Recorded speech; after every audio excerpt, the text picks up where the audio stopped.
Allora, innanzitutto, come stai? Prima domanda. Non benissimo, cioè sono contento per la vittoria della squadra, che è stata una partita veramente combattutissima e lunghissima tra l'altro, però vederla da fuori mi lascia un po' l'amaro in bocca perché mi sarebbe piaciuto contribuire a questa vittoria sicuramente. Ecco, i tuoi tempi di recupero, cosa ci si aspetta? Non sappiamo ancora perché è un problema al ginocchio che mi sto portando dietro ormai da un anno e mezzo.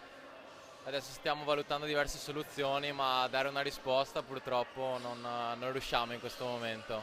Senti, una partita in cui si è visto un po' di tutto. Sì, diciamo che penso che passerà nel Guinness dei primati come la partita più lunga nella storia di questo sport. Secondo me abbiamo giocato veramente una partita tosta, abbiamo praticamente impedito agli avversari di giocare e secondo me il risultato è stato più che giusto perché abbiamo dimostrato di volerla vincere di più sicuramente. Poi dopo una partita come quella con Chiuppano, forse ci voleva anche proprio tornare al successo. Sì, sicuramente abbiamo fatto una prima partita, una buona prestazione, la seconda un po' una caduta, ma con una squadra che sicuramente è una tra le favorite di questo campionato e quindi questa è stata sicuramente la prova che siamo sul pezzo e che possiamo fare un grandissimo campionato.